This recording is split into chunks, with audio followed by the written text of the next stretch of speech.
మిమ్మల్ని ఒక క్వశ్చన్ అడుగుతా. మీరు జపాన్కి వెళ్ళారు లేదా మీకు తెలిసిన వాళ్ళు ఎవరైనా వెళ్ళారనుకోండి. అక్కడ రోడ్లు చూసి షాక్ అవుతారు. అబ్బా ఎంత క్లీన్ గా ఉన్నాయి, ఎంత నీట్ గా ఉన్నాయి, ఎక్కడ చెత్త లేకుండా ఎంత బాగున్నాయి అనుకుంటాం కదా. అలాగే పబ్లిక్ టాయిలెట్ విషయానికి వస్తే ఇక వాటి గురించి చెప్పక్కర్లేదు. అది హోటల్ బాత్రూమ్స్ కంటే క్లీన్ గా ఉంటాయి. ఫ్లష్ అయితే మన ప్రమేయం లేకుండానే సెన్సార్ తో ఫ్లష్ అవుతుంది. హీటెడ్ సీట్స్, పర్ఫ్యూమ్ స్మెల్ అదిరిపోతుంది. మెట్రో స్టేషన్స్ లో నిలబడ్డాం. ప్లాట్ఫామ్ మీద ఎగ్జాక్ట్ లైన్ వేసి ఉంటుంది. అందరూ లైన్ లో నిలబడ్డారు. ట్రైన్ వచ్చింది, దిగే వాళ్ళు దిగుతున్నారు, ఎక్కేవాళ్ళు ఎక్కుతున్నారు. No pushing, no shouting. మీకు అప్పుడు ఏమనిపించింది? అబ్బా మన ఇండియాలో ఇలా ఎప్పుడవుతోందో అని కదా. ఇప్పుడు మీరు హైదరాబాద్ ఎయిర్పోర్ట్ లో దిగారు.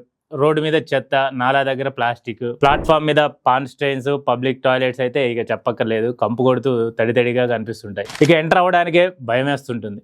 మళ్ళీ మనకు అదే థాట్ వస్తుంది, మన దేశం ఎందుకు ఇలా ఉంది అని. కానీ ఇవాళ నేను మీకు ఒక అన్కంఫర్టబుల్ ట్రూత్ గురించి చెప్పాలి. ఈ ప్రాబ్లంకి రెస్పాన్సిబుల్ ఎవరంటే మనం సిస్టమ్ అంటాం, గవర్నమెంట్ అంటాం, ఇన్ఫ్రాస్ట్రక్చర్ అంటాం. కానీ ఒక్కసారి ఆలోచించండి, ప్రాబ్లంతో కంట్రిబ్యూట్ చేస్తున్నది మనమే. కానీ ఇక్కడ ట్విస్ట్ ఏంటంటే మనం కూడా కంప్లీట్లీ మన తప్పు కాదు. ఇవాళ ఈ వీడియోలో మనం ఈ సివిక్ సెన్స్ గురించి పూర్తిగా మాట్లాడుకుందాం. కానీ ఇండియన్స్కి సివిక్ సెన్స్ లేదా అని బ్లేమ్ చేయడానికి కాదు, యాక్చువల్ ప్రాబ్లం ఏంటో డిస్కస్ చేయడానికి మనం ఈ టాపిక్ని ఎంచుకున్నాం. ఎందుకంటే ప్రాబ్లం మీరు అనుకున్నది కాదు. ఇక మన దేశంలో సివిక్ సెన్స్ యొక్క రియాలిటీ ఏంటో ఒక లుక్ వేద్దాం. ముందు ఫ్యాక్ట్స్ చూద్దాం. స్వచ్ఛ భారత్ మిషన్ 2014లో లాంచ్ అయింది. కోట్ల డబ్బుని స్పెండ్ చేసాం.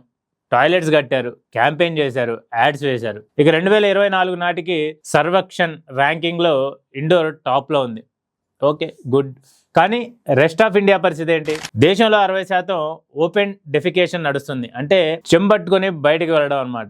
ఇంకా ఈ రూరల్ ఏరియాలో ఇలా జరుగుతూనే ఉంది. అది ఇన్ఫ్రాస్ట్రక్చర్ ప్రాబ్లం అని చెప్పుకోవచ్చు. కానీ అర్బన్ ఏరియాలో చూస్తే బెంగళూరులో ఎడ్యుకేటెడ్ ఐటీ ప్రొఫెషనల్స్ ఉన్న ఏరియాలో రోడ్డు మధ్యలోనే చూయింగ్ గమ్స్, ర్యాపర్స్, బాటిల్స్ పడేస్తుంటారు. ఇక ఢిల్లీ మెట్రో విషయానికి వస్తే సీటు మీద కాళ్ళు పెట్టుకొని కూర్చుంటుంటారు. సీనియర్ సిటిజన్స్ కి అలాట్ చేసిన సీట్స్ లో హెల్దీ యంగ్ మెన్స్ కూర్చొని ఉంటారు. ఆ పర్సన్స్ వచ్చినా నిలబడరు. ఇక ముంబై విషయానికి వస్తే బాంద్రా స్టేషన్ దగ్గర డస్ట్బిన్స్ 5 మీటర్ల దూరంలో ఉన్న గ్రౌండ్ మీద ర్యాపర్స్ పడేస్తుంటారు. ఇక్కడ ఇంట్రెస్టింగ్ క్వశ్చన్ ఒకటి వస్తుంది, అదే ఇండియన్స్ విదేశాలకు వెళ్ళినప్పుడు ఎలా ఉంటారు అనేది. సింగపూర్ లో పర్ఫెక్ట్లీ క్లీన్ గా బిహేవ్ చేస్తుంటాడు.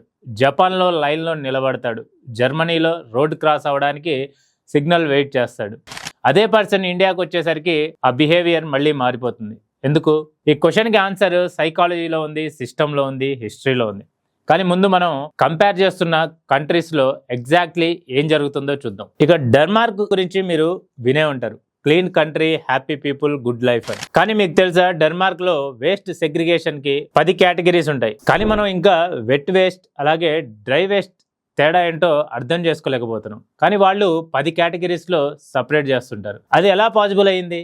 ఈ మెంటాలిటీ ఎక్కడి నుంచి వచ్చింది? దాన్ని అర్థం చేసుకుంటే మనకి రోడ్ మ్యాప్ కనబడుతుంది. సరే, ఒక లుక్ వేద్దాం పదండి. డెన్మార్క్ లో ఒక స్లోగన్ ఉంది, సొసైటీ యొక్క ఇంట్రెస్ట్ ని మనం పర్సనల్ ఇంట్రెస్ట్ కంటే ముందు పెట్టాలని.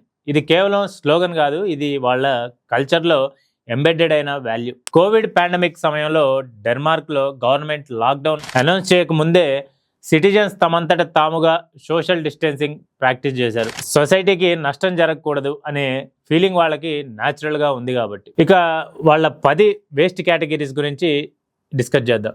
Glass, metal, plastic, paper, food and drink cartons, cardboards, textiles, food waste, hazardous waste, అలాగే రెసిడ్యువల్ వేస్ట్, ఇవన్నీ వేరు సపరేట్ కేటగిరీస్ గా చేస్తారు.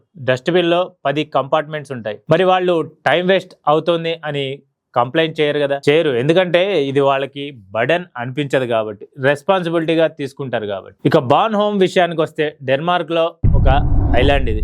ఆ ఐలాండ్ వేస్ట్ ఫ్రీ అయింది. 100% రీయూజ్ అలాగే రీసైకిల్ అయింది. ఇది పాసిబుల్ అయిందంటే కల్చర్ మారడం వల్లే కదా. ఇక జపాన్ లో ఓ సోజీ అనే ఒక సిస్టమ్ ఉంది.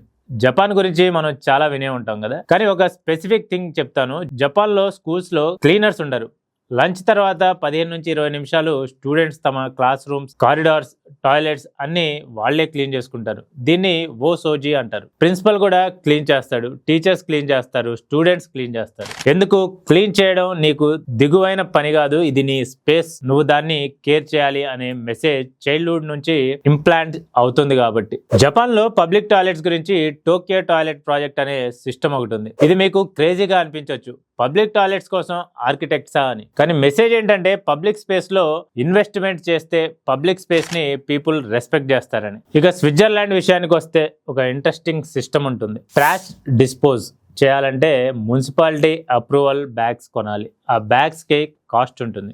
మీరు ఎంత వేస్ట్ జనరేట్ చేస్తే అంత పే చేయాల్సి ఉంటుంది. ఇది వినడానికి కష్టంగా అనిపిస్తుంది, కానీ దీని రిజల్ట్ పీపుల్ ఆటోమేటిక్ గా వేస్ట్ ని తగ్గిస్తారు, ప్యాకేజింగ్ తగ్గించి రీసైక్లింగ్ పెరుగుతుంది. డెన్మార్క్ లో రివర్స్ వెండింగ్ మెషిన్స్ ఉంటాయి. ప్లాస్టిక్ బాటిల్స్ రిటర్న్ చేస్తే డిపాజిట్ మనీ వెనక్కి వస్తుంది. ఇన్సెంటివ్స్ తో వాళ్ళ బిహేవియర్ లో చేంజ్ వస్తుంది. ఇక స్వీడన్ విషయానికి వస్తే స్వీడన్ లో ఒక లా ఉంది, రైట్ ఆఫ్ పబ్లిక్ యాక్సెస్ అనేది. ఎవరైనా ఏ ఫారెస్ట్ లోనైనా పార్క్ లోనైనా వాక్ చేయొచ్చు, ప్రైవేట్ ల్యాండ్ అయినా సరే, కానీ డ్యామేజ్ చేయకూడదు, క్లీన్ గా వదలాలనేది అక్కడ రూల్. పబ్లిక్ స్పేస్ అందరికీ చెందుతుంది అంటే అందరూ కేర్ చేయాలని ఆ లాలో ఉంది. ఇక ప్యారిస్ విషయానికి వస్తే ప్యారిస్ లో ప్రతి స్క్వేర్ కిలోమీటర్ కి యావరేజ్ గా 6.72 పబ్లిక్ టాయిలెట్స్ ఉంటాయి. అంటే 5 నిమిషాలు నడిస్తే టాయిలెట్ కనిపిస్తుంది. ఇప్పుడు హైదరాబాద్ సిటీలో క్యాల్కులేట్ చేసి చూద్దాం.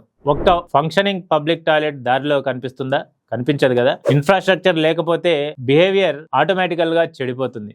ఇది ఇంపార్టెంట్ పాయింట్.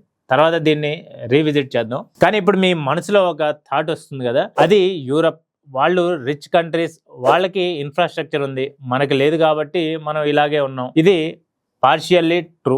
కానీ రువాండా ఆఫ్రికాలో ఒక కంట్రీ 1994 జెనోసైడ్ మారణ హోమం తర్వాత కంప్లీట్లీ నాశనం అయిపోయింది. ఇండియా కంటే పేద కంట్రీ. ఇప్పుడు కిగాలి ఆఫ్రికాలో క్లీనెస్ట్ క్యాపిటల్ సిటీగా పేరు పొందింది. ఒక జెనోసైడ్ నుండి రికవర్ అయిన కంట్రీ క్లీన్ అయిందంటే మనం ఎందుకు కాలేం? అసలు రియల్ ప్రాబ్లం ఏంటి?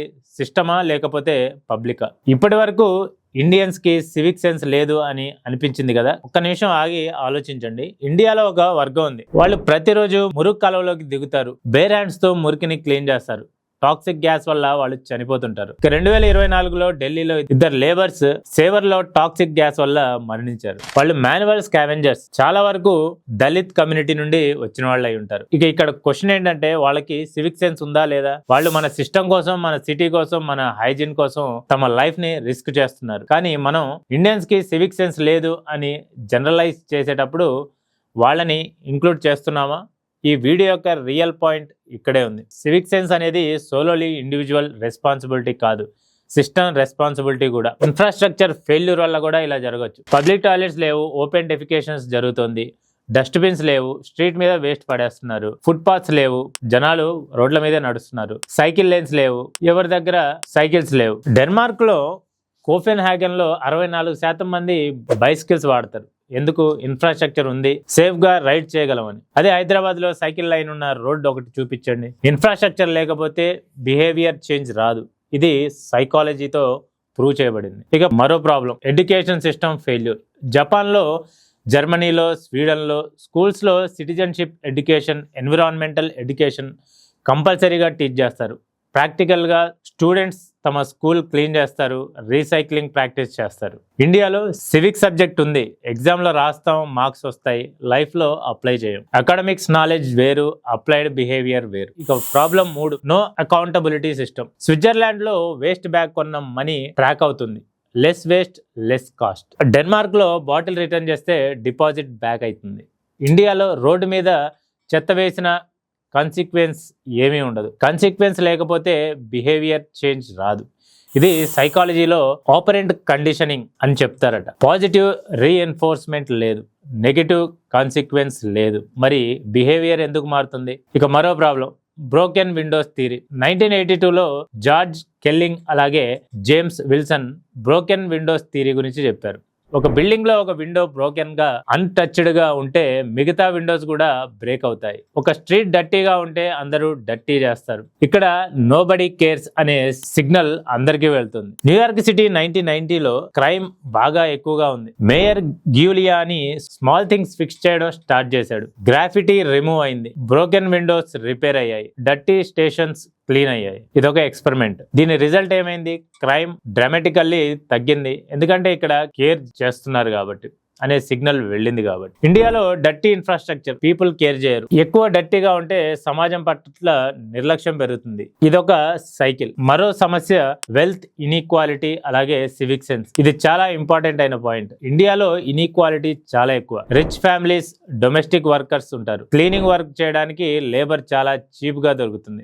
3,000 నుంచి 5,000 వరకు ఒక పర్సన్ ఇల్లు క్లీన్ చేయడానికి తీసుకుంటాడు. అదే జర్మనీలో, డెన్మార్క్ లో డొమెస్టిక్ వర్కర్స్ హైర్ చేయడానికి చాలా ఎక్స్పెన్సివ్. ఒక మనిషి పర్ అవర్ 15 నుంచి 20 యూరోస్ మినిమం ఛార్జ్ చేస్తారట. అందుకే జర్మనీలో ఎడ్యుకేటెడ్ అప్పర్ కేస్ కూడా తమ బాత్రూమ్స్ తామే క్లీన్ చేసుకుంటారు. ఓన్ డిషెస్ వాష్ చేసుకుంటారు. ఇండియాలో అప్పర్ క్లాస్ వాళ్ళు క్లీన్ చేయడానికి పని మనుషులను పెట్టుకుంటారు. వాళ్ళ పనులు వేరే వాళ్ళు చేస్తారు. దీనివల్ల క్లీన్ చేయడం అనేది మన బాధ్యత కాదు అనే యాటిట్యూడ్ డెవలప్ అవుతుంది. పబ్లిక్ స్పేస్ క్లీన్ చేయడం అనే దానిపై ధ్యాసే ఉండదు. ఇది అన్కంఫర్టబుల్ ట్రూత్, కానీ ఇది రియాలిటీ. రువాండా మారింది, సింగపూర్ మారింది, సూరత్ మారింది, ఇండోరు మారింది. ఒకటి చేంజ్ అయితే అన్నీ మారుతాయి. అదేంటో ఎలా మార్చాలో చూద్దాం. Government responsibility. Public toilets build చేయాలి. ప్యారిస్ లాగా ప్రతి 5 నిమిషాలు నడిస్తే టాయిలెట్ కనబడాలి. ఇక డస్ట్బిన్ మెయింటెనెన్స్ చేయాలి. జపాన్లో టోక్యో టాయిలెట్ ప్రాజెక్ట్ లాగా పబ్లిక్ టాయిలెట్స్ ని ప్రైడ్ తో డిజైన్ చేయాలి. ఇక సైక్లింగ్ ఇన్ఫ్రాస్ట్రక్చర్. కోపెన్ హ్యాగన్ లాగా సైకిల్ లేన్స్ బిల్డ్ చేయాలి. ఎమిషన్స్, పొల్యూషన్ తగ్గుతాయి, హెల్త్ పెరుగుతుంది. ఇక స్కూల్స్ లో ప్రాక్టికల్ సివిక్ ఎడ్యుకేషన్ ఉండాలి. జపాన్ లాగా ఓసోజీ ఇంప్లిమెంట్ చేయాలి. స్టూడెంట్స్ స్కూల్స్ ని క్లీన్ చేయాలి. జర్మనీ, స్వీడన్ లో స్కూల్స్ లో ఈ waste collection, recycling practices compulsory. ఇండియాలో ఇది ఇంప్లిమెంట్ చేయాలి. చిన్నప్పుడు నేర్చుకున్నది ఎప్పటికీ మైండ్ లో ఉండిపోతుంది. ఇది న్యూరో సైన్స్ చెబుతుంది. స్విట్జర్లాండ్ లాగా paper waste system, less waste generate చేస్తే లెస్ పే చేయాల్సి ఉంటుందనే కాన్సెప్ట్ తీసుకురావాలి. డెన్మార్క్ లాగా రివర్స్ వెండింగ్ మెషిన్స్ ఉంచాలి. బాటిల్ రిటర్న్ చేస్తే మనీ బ్యాక్ అయ్యేలాగా. ఇన్సెంటివ్స్ ఉంటే బిహేవియర్ ఆటోమేటికల్ గా మారుతుంది. హ్యూమన్ సైకాలజీ ఇలాగే పనిచేస్తుంది. ఇక 4వ సొల్యూషన్ కమ్యూనిటీ ఓనర్షిప్. రువాండాలో Umuganda last Saturday of every month every one citizens నుండి ప్రెసిడెంట్ వరకు స్ట్రీట్స్ క్లీన్ చేస్తారు. ఈ పద్ధతినే ఉముగాండా అంటారు. నో ఎక్సెప్షన్స్, నో ఎక్స్క్యూజెస్ ఉంటాయి ఇక్కడ. ఒక జనరేషన్ తర్వాత ఇది కల్చర్ గా మారిపోతుంది. ఇండియాలో రెసిడెంట్ వెల్ఫేర్ అసోసియేషన్స్ ఇవి ఇంప్లిమెంట్ చేయగలవు. డెన్మార్క్ లో కోవిడ్ లో ఈ ఫీలింగ్ పనిచేసింది. సొసైటీకి మన బిహేవియర్ వల్ల హామ్ అవ్వకూడదనే సిస్టమ్. ఇండియాలో ఈ ఫీలింగ్ క్రియేట్ చేయడానికి మీడియా, స్కూల్స్, లీడర్స్ అందరూ కన్సిస్టెంట్ మెసేజ్లు ఇవ్వాలి. పబ్లిక్ స్పేస్ నీది కూడా అనే ఫీలింగ్ తీసుకురావాలి. టాప్ డౌన్ గా, బాటమ్ అప్ గా, బోత్ వేస్ బిల్డ్ చేయాలి. ఇక పర్సనల్లీ మనం ఏం చేయగలమో చూద్దాం. 1, ర్యాపర్ పాకెట్ లో పెట్టండి, డస్ట్బిన్ వరకు క్యారీ చేయండి. 2, సిగ్నల్ దగ్గర ఆగండి, పోలీస్ ఉన్నా లేకపోయినా.